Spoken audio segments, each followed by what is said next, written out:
Getting a doctor's appointment can take weeks, even months. Yeah, and you can imagine how frustrated a couple in Delaware got when they learned the doctor would not be making the appointment that they showed up for. And what happens next is why they called NBC10 Responds for help. Barbara and Len Togman moved into their retirement living community in Wilmington 1 year ago.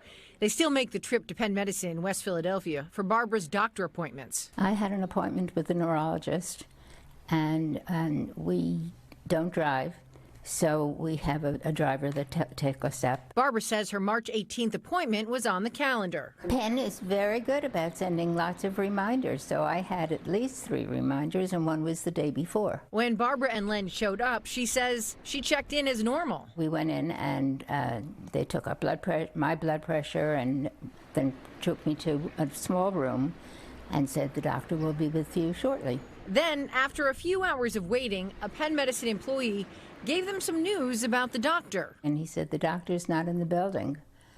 As a matter of fact, he's not in the country. They asked if anything could be done about the $100 they spent on a driver for their appointment that didn't happen.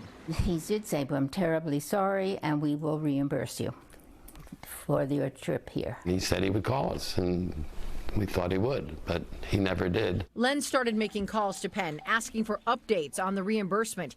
He says he got no response. 2 weeks later, Barbara and Len were back at the doctor's office for their makeup appointment, so they asked the same employee in person for an update. The couple says they were told they would not be reimbursed. When he was telling me that there's nothing he could do, they say that's their policy. I told him, that's just not acceptable to me. That's when Barbara and Len decided to give NBC10 Responds a call. Lo and behold, I got a return call right away from you.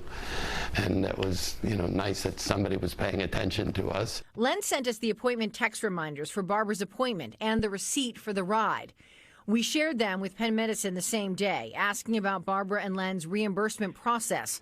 About 3 hours later, Penn Medicine told NBC10 Responds they were in touch with the Togmans to, quote, resolve the issue. We got a return call from the person at Penn all of a sudden, and he said, "Oh, you are going to be reimbursed." They were promised they'd be reimbursed again. Only this time, the ride for their first appointment and the second appointment would be covered, a total of $200. Penn Medicine tells NBC10 Responds in part, quote, Penn Medicine is committed to providing every patient with exceptional care, including convenient appointments and clear communication with care teams about any scheduling changes. We are deeply sorry that this patient's experience did not meet our standards. 3 days later, after Penn Medicine shared their statement with us, Barbara and Len received a check for $200 in the mail. I was glad that somebody suggested, getting in touch with NBC, and it showed that it really worked. You were, wonderful. Penn Medicine tells NBC10 Responds it has a patient and guest relations team, and they answer questions for patients about their experience, and they take feedback. And you can see their contact information on NBC10 Responds, NBC10.com/responds under the helpful links section. We will add the total cost of the Togmans' travel refund to our counter, which means to date, NBC10 Responds has recovered more than $2.7 million in money, goods, and services for our viewers.